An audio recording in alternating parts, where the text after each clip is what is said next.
I'm Jordan Conradson reporting for the Gateway Pundit. Now, there's been a lot of talk about these drug boat strikes in the Caribbean and the Eastern Pacific and whether or not they're legal. The White House and the Justice Department's Office of Legal Counsel maintain that the military is acting lawfully. But six Democrats have released a video urging military members to defy the president's orders, stating that they have a duty not to follow illegal orders. While it's true, they can't point to a single illegal order. In fact, the president has not given a single illegal order to the military.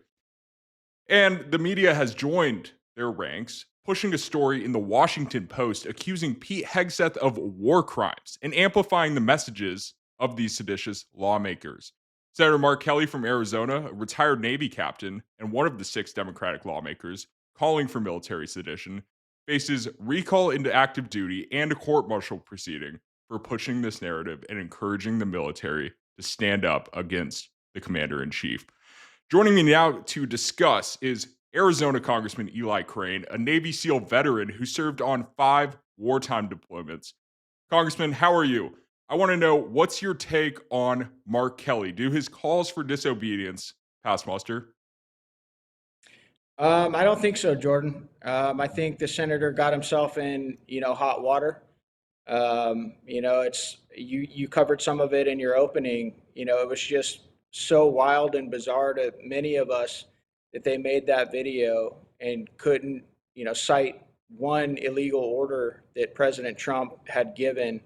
And it appears, I'm not a lawyer, Jordan, but it appears to me when I look at the definition of sedition that that's absolutely what they were doing. They were trying to incite rebellion within the military because they couldn't list one order that the president had given that was unlawful or illegal.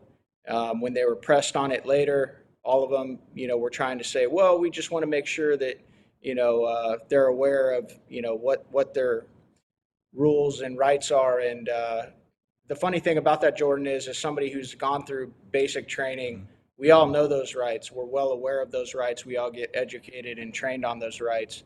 I don't buy a second, what their story is. They've tried to undermine this president at every single turn, and this is just one more example. And I think, the senator might have stepped in it on this one. You're right. He really did step in it, especially with now the Department of War's investigation into it. Now, you served under Obama, sir.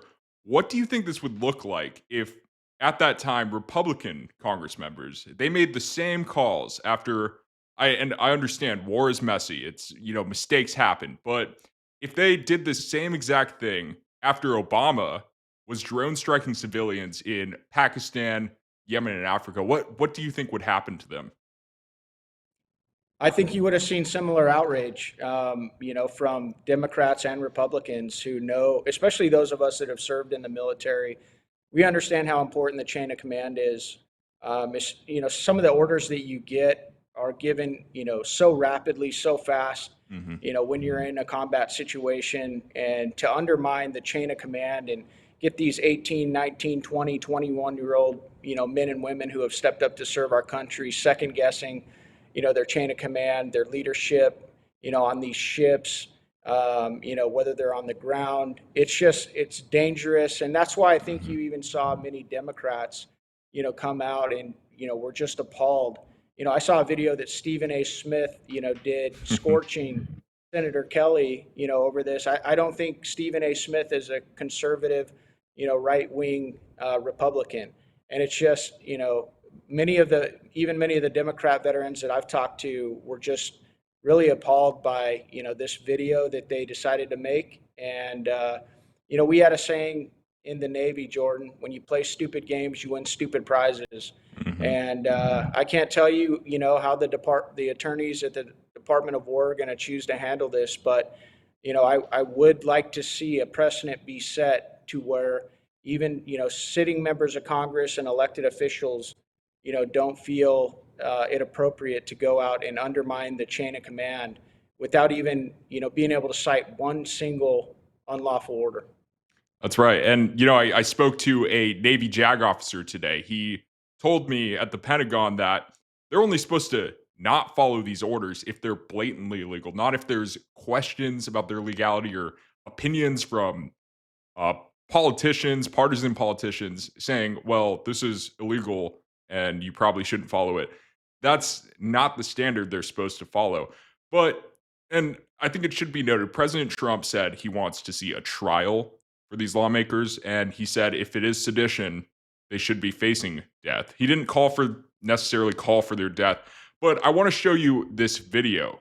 Now, Mark Kelly is crying the victim, actually claiming that Trump wants to kill him. Watch.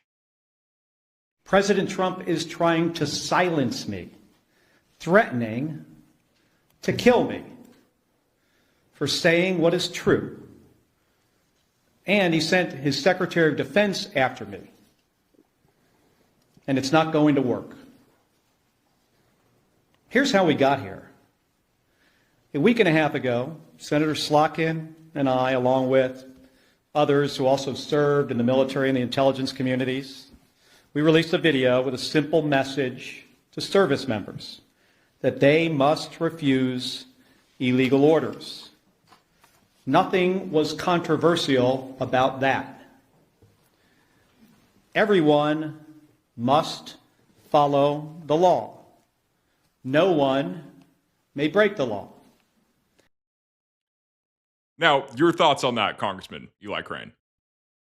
Yeah, Jordan, I would have loved to see this concern for soldiers, airmen, and Marine, following unlawful orders when many of our military individuals were being kicked out because they were forced to take an experimental vaccine. And I want to point out that you didn't hear any concern or any videos from, the Seditious Six here when it came to that. And, this is just completely partisan to me. The other thing that stinks to high heaven, as far as I'm concerned, Jordan, is they say, well, we're just reminding the troops that they don't have to follow unlawful orders. Really?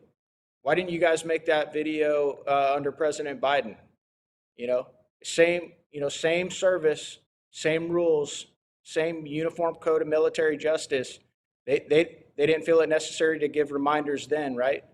And we all know what this was because we look at some of the efforts that many of these individuals have put forth before, and you couple that with many of their other statements saying that what the president's doing is unlawful, whether it's with ICE or whether it's targeting these narco terrorists on their boats trying to deliver drugs and fentanyl into the U.S. And so, like I said, I don't know what the Department of War is going to do here, but I would love to see a precedent set to where we don't see this in the future, for the sake of our military men and women in uniform who have to follow orders, and they have to do it in a very, time critical manner. We don't need these young men and women who already have very complex, very dangerous jobs, second guessing themselves and second guessing their commanders.